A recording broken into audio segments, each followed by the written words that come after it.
show, and here's your Christmas present. Okay, we're going to do a Aretha Franklin will. It won't be valid. The lawyers will make tons of money off it. It won't comply with anything. But if you have a sympathetic judge and you don't get around to one of our workshops, you could avoid all this by going to a workshop. You could avoid all this. But frankly, this is a useful exercise to go through. All right, so that's what we're going to do. Um, if you want to come to a workshop, which of course everybody in the world in the right mind does, we do these every week, all over the place. We're starting in Lansing, next week. How about that for excitement city there, Lansing. But we're also doing them, of course, in Norton Shores. That'd be that place near Muskegon, right? Down in Portage, near to Kalamazoo, and Holland, which is right next to Holland. So there you go. Plus, of course, at the home office in Grand Rapids, Michigan. That's where we're doing the workshops practically every week. Come down and find out. Well, and it's easy. Just go to the website, davidcarrierlaw.com. And at davidcarrierlaw.com, there's all the what do you call them? All the workshops. That's what you call them. And we'll tell you about the 3 secrets that they don't want you to know. Anyway, so let's get something done so that you hit a patch of black ice on the way to church this morning. At least there'll be something for the lawyers to argue about. That's really what this is, giving the lawyers something to argue about. So the first question. Imagine that you are on a big old jet airliner. Okay, you're in an airliner, and you're going someplace. I don't know. Let's say you're going to Hawaii. Hawaii, with the volcanoes and the fires and also macadamia nuts and pineapples. So anyway, you're on your way to Hawaii, and about halfway there, the engines go ka-chunk, ka-chunk, uh-oh. And then the aircraft, you're at 35,000 feet and 42,000 feet, whatever, and it keels over and starts heading for the ground. Just like that.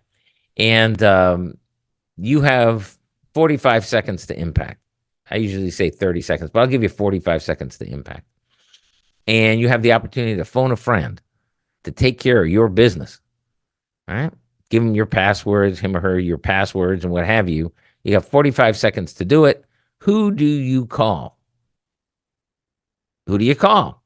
You're all alone on the airplane. Who do you call? Well, I mean, there's other people on the airplane, but you're the only member of your family. Is it your spouse? Do you have a spouse? Is it your brother, your sister, your kids? Which one? You can only call one. Which one do you call to be in charge of your stuff? Okay? So write that name down. That's number one. Stuff. Number one. That person, the one that you use your phone a friend on the first go around. Now, imagine that person that you did the phone a friend on, the person whose name you wrote, number one, imagine that they're sitting next to you on your right-hand side. All right. See where this is going? Now, who's the next person that you'd phone a friend? All right. Is it one of your kids? Is it your sibling? Who is it? Uncle Charlie? No, not Uncle Charlie. Anyway, who are you going to call next? Well, that person happens to be sitting on your left-hand side. Now, who's the third person that you would call? Who's the third phone a friend? Because you got Uncle Charlie on your left, your spouse is on your right, and you've got 37 seconds to phone a friend. Who's it going to be? It's got to be somebody. You only got 30 seconds. 25 seconds.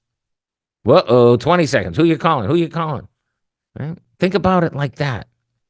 It's somebody I need to be in charge of my stuff. If I'm not around, then I got to decide right now. See, because here's the thing. People take months agonizing. Oh, would it be this one? Would it be that one? Well, who should it be? Whatever. And it's like, something? Stop it. Stop it right now. You need to make a decision. Who's it going to be? All right. Now you've chosen that. Oh, guess what? That person's next to Uncle Charlie. Crap. Okay. Who's the last person you're going to call? The fourth person on your phone a friend list. Who's that going to be? All right. As the airplane, goes down to Neptune's or Davy Jones' locker or whatever, at least you knew that the right person was in charge of your stuff.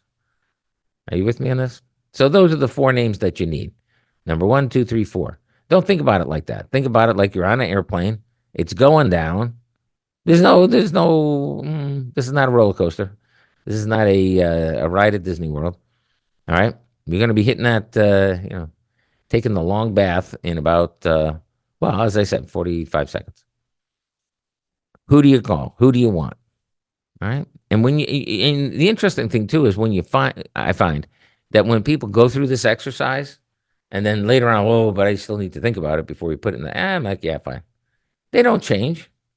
They don't change because if you've done it right, right, if you really get yourself into that reactive mode, you know who should be managing your money. You already know.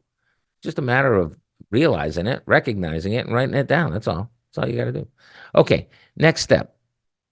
You are in a horrific car accident. That black ice is going to get you, right? And the and you survived, right? Horrific. It's horrific, but you survived it.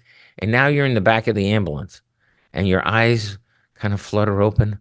And there's the EMT, and they're beavering away trying to save your life and all the rest of this stuff, right? And there were tubes and oh, and you're in terrible pain and all the rest of it. And the EMT is looking at you saying, who do you want to talk to the doctor quick before the rest of your blood runs out? Like, ugh. And who do you want to talk to the doctors? Who? And you're like foggy and losing consciousness. Oh, it's terrible. It's terrible. And the EMTs, we gotta know, who's gonna sign off on whatever needs to be done to you. And it's terrible. You're in horrible agony, pain, and all that. Who are you gonna say? Who do you want to talk to the doctors when you're not around? Okay, who? And you tell the EMT, you give him a name. And the EMT says, well, he or she is on the gurney next to you. All right. Whoops. Can't be that person. Okay. Well, if not that person, then who? Right. And then the next person that you wanted, you remember that they're out hiking in the Himalayas, right? They're going to conquer Mount Everest. They are unavailable. All right. And so if that third person isn't available, who's your next choice? Right. So give us four people. And put yourself in that situation because you sure as hell don't want the probate court deciding your health care, and that's who's going to do it. All right. Thanks for nothing. Let's have a free for all about, are we going to give you a kidney or cut off your life support or whatever? All those momentous decisions that have to be made if you cannot make them. This is your opportunity. Who do you want besides a guy in a black robe? It's a black robe for crying out loud. Black, death and funeral and all that. Right? Think of that. You don't want that. So who do you want to be making those decisions for you? You have the choice. Come up with a name. Right? And again, you put yourself through this thing and it's a pain, but it works.